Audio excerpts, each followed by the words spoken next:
Let's fix this.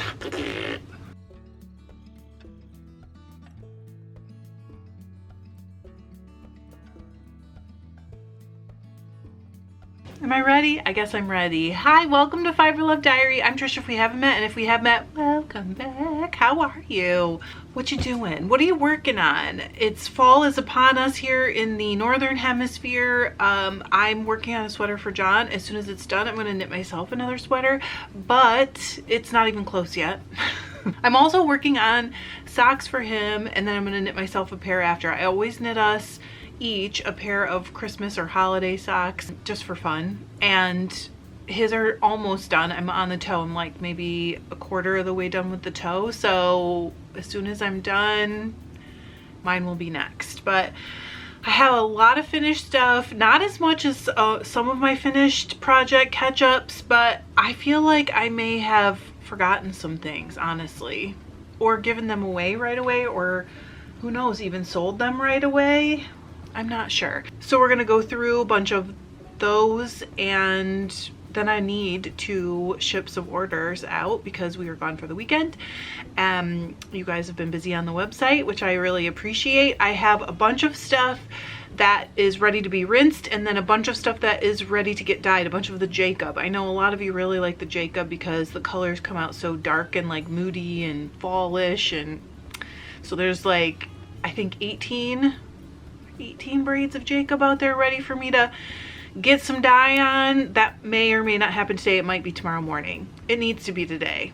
It needs to be today. But anyway, let's go through some stuff. Some of it, like if you follow me on Instagram, you may have seen a photo. If you know, sometimes I even show it just really quickly in a video, but I like to round it all up in one place so that I can kind of journal what I'm up to. I'm gonna start with sewing. A lot of you guys aren't like super into the sewing, but it's not a ton of stuff. I finished weaving that fabric. I know I said I was gonna start with sewing, and then I said weaving. Doesn't make sense, but it does go into the sewing.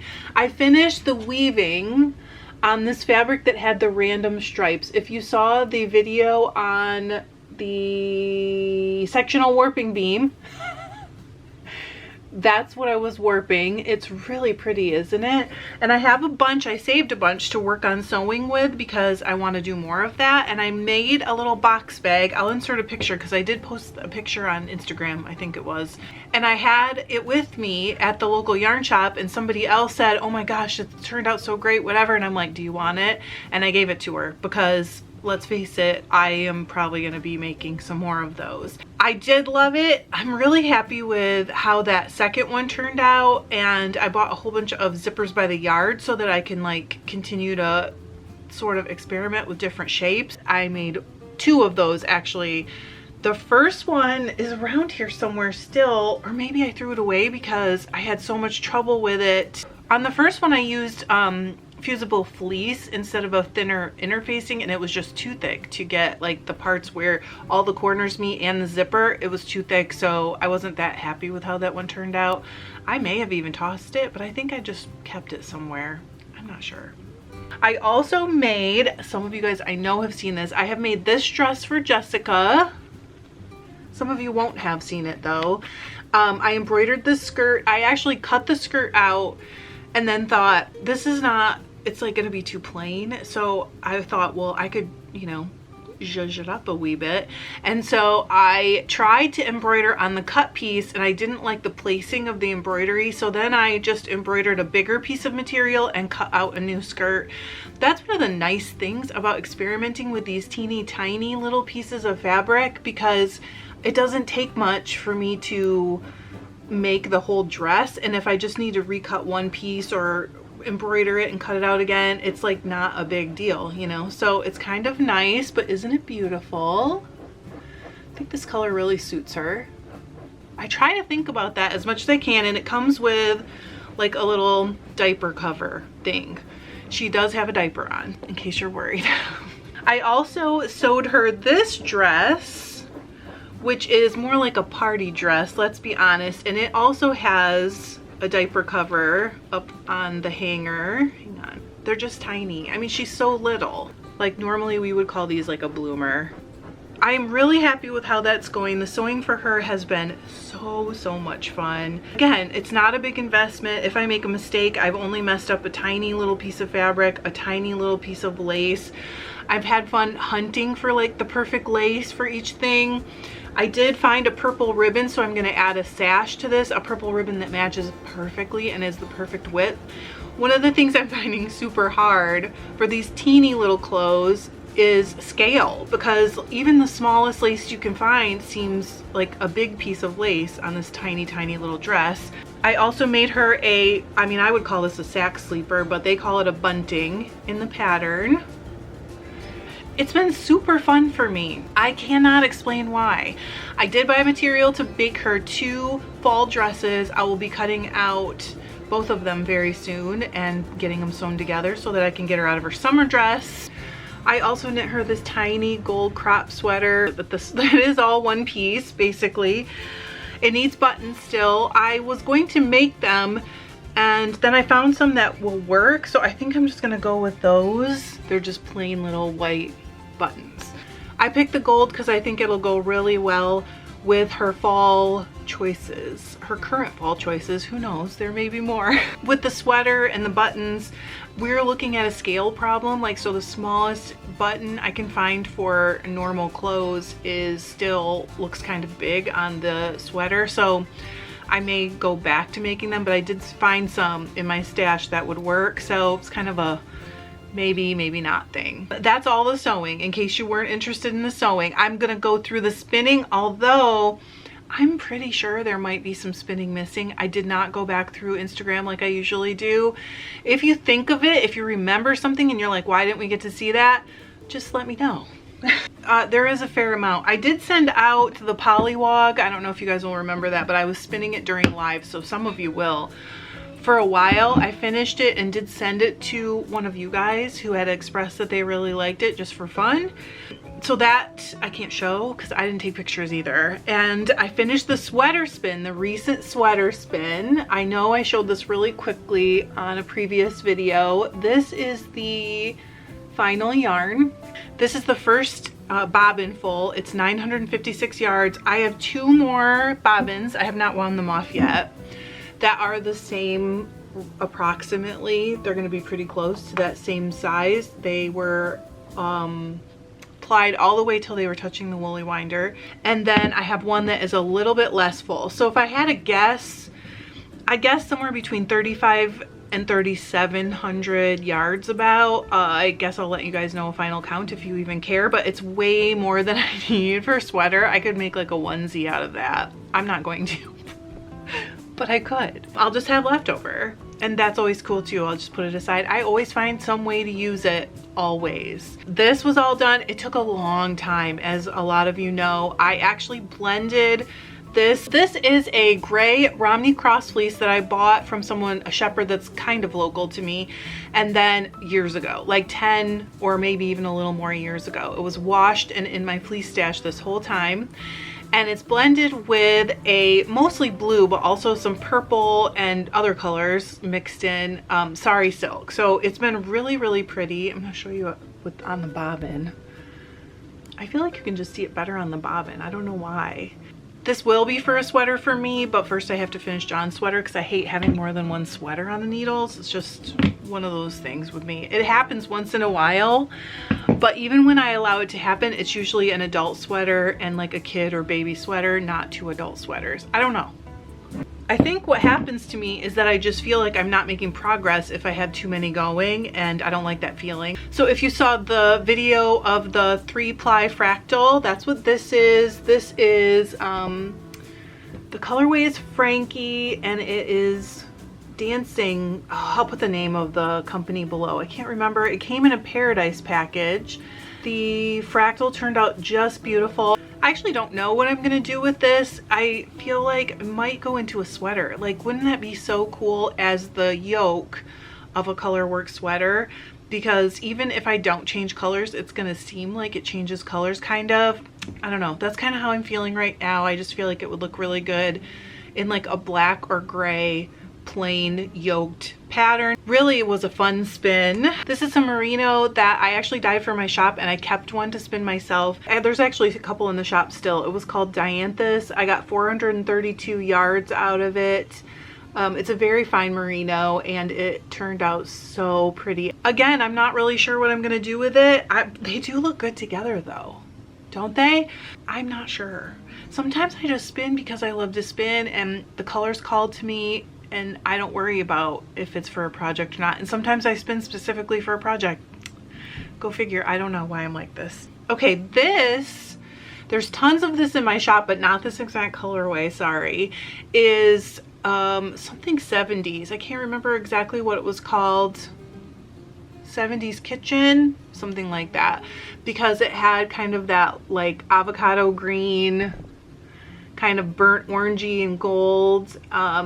It is BFL and silk 70/30. I've dyed so much of this base and I had not spun any, so I finally did, and the way that this silk amount and the way that it's blended makes it just glow in your yarn. Oh my gosh, I'm mad that I haven't saved more, honestly.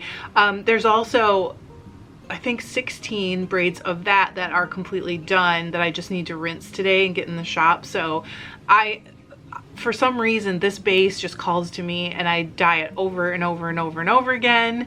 Love everything that comes out. I know some of you feel the same. This one is not colors that normally speak to me, but John does love the orange and the green, so who knows? This could be something for him someday. I, again, haven't decided. It's a little thicker than my normal spin. I was working on that as well. 282 yards, 4 ounces. Okay, and this, last but not least, I will look up the colorway and put it on. I dyed this, and I kept one to spin because it had been so long since I spun the BFL Firestar. I'm thinking you're going to be able to see how sparkly it is, because every time I say, like, I'm not sure if you can see this on camera, you end up really being able to see it on camera. 398 yards of the BFL Firestar. It's 70/30. I absolutely love this yarn. I don't know where it's going to go yet, but I thought it might be nice woven. The sparkle might be super nice woven. I just haven't figured out what to put with it, but I will. That's all the spinning. It's probably 5,000 yards of spinning. Not too shabby, right? This is a scarf. I don't think I ever showed it to you guys. Again, I'll have to look the name of the pattern up. This color I was kind of obsessed with for a while. It has not been blocked. That's kind of a plan that's coming up here. And isn't it pretty? So, and I made it extra long because I hate it when scarves look strange and short, but it's almost wide enough, see this, to wear as, like, you know, but it's so pretty. The color is so beautiful. It is so similar to that, where is it? Here. And I was actually knitting it while I was spinning that sweater yarn for myself, and it was like I'm going from one of almost the same color to the other, but aren't they close?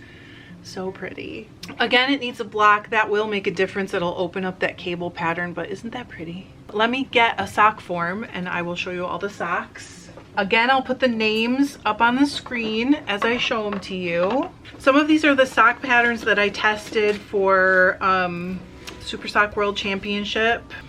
Okay, so here's the first one. It is the Lane de Nord, I'm probably pronouncing it wrong, but whatever, sock. Watercolor sock. I don't know the colorway, but you can find it very easily. It's just browns and like blues. It's just kind of like calming, easy pattern sock, but still not super challenging, really kind of like relaxing pattern to knit. And yes, I have 2. So the next one, I do remember the name of. It was called Waffle Socks or Waffle Sock.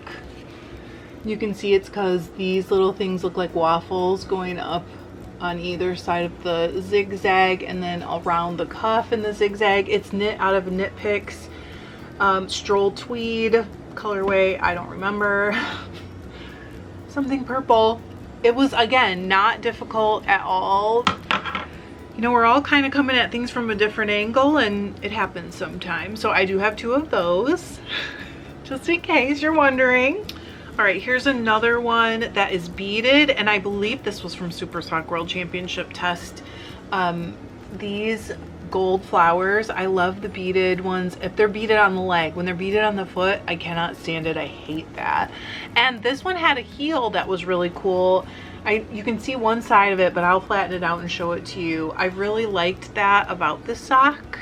So it was obviously a little more patterning to keep track of than the other ones, but let me show you the back of the heel. That's what the back of the heel looks like, and I really liked how it closed up like that instead of having just a straight rectangle heel flap. I love a heel flap, but I also love a really interesting heel sometimes. So this one really did it for me. It is Malabrigo sock. The colorway I think is cerise, so that's not a hard one for me to remember. This is the second to the last pair of socks.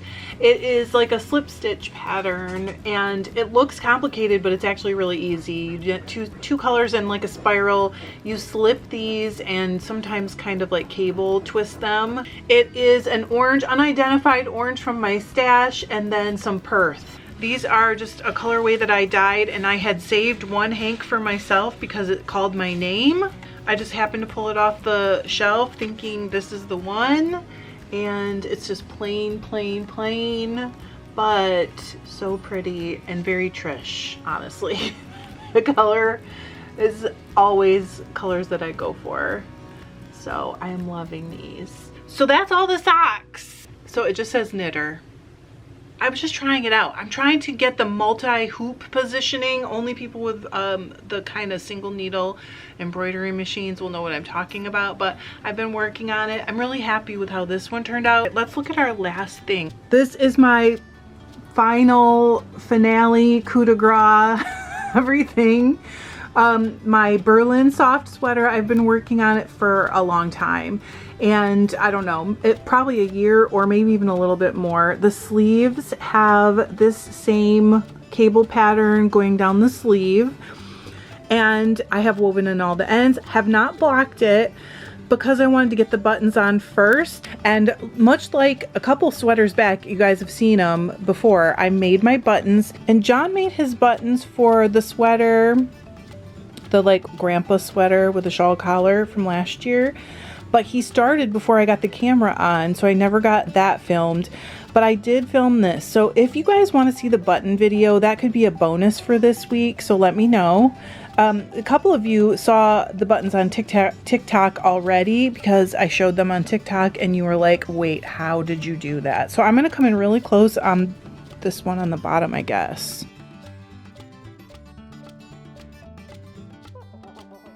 These are made from polymer clay. That one's got a glare on it. I don't know how to get rid of the glare because there's silver leaf in it also. I feel like they're just perfect for this sweater. I really can't wait to get them on here and block it. I need to drill holes in them. If you've seen me do it before, because I did make a video once before, I used a wire to make holes before, and I didn't like that as much. So this time I'm going to use a drill with the tiniest drill bit I can find and just drill holes in them after they're already all done. I'm just super happy with these. I think they are perfect for this sweater, and I just love them. I always used to show what I was dyeing also, but I've been putting dyeing videos up pretty frequently. Of course, you don't see all of it. So what I'm going to do is just show you the wall of all the stuff in the shop because it's so much stuff. There's no way I can do that. And all of it has been dyed since the last time we did an update. So here we go. There are sock yarns, all kinds of braids still, tons of them. They are so fun. I have to like stop myself daily from just saying like, I'm just gonna keep a couple more. So these are all in the shop too. So thanks for joining me while I go through the projects. There were probably some I missed, like I said in the beginning, but that's most of what has happened since the last project roundup. I appreciate you so much. I hope you guys are having a great week and getting ready for winter. If you're in this hemisphere, if you're in the other hemisphere, lucky you, you're going into spring. I hope you guys have a great week. Let me know if you want to see that video on the buttons, and I will see you guys Sunday for a live. Thanks. I love you. Bye.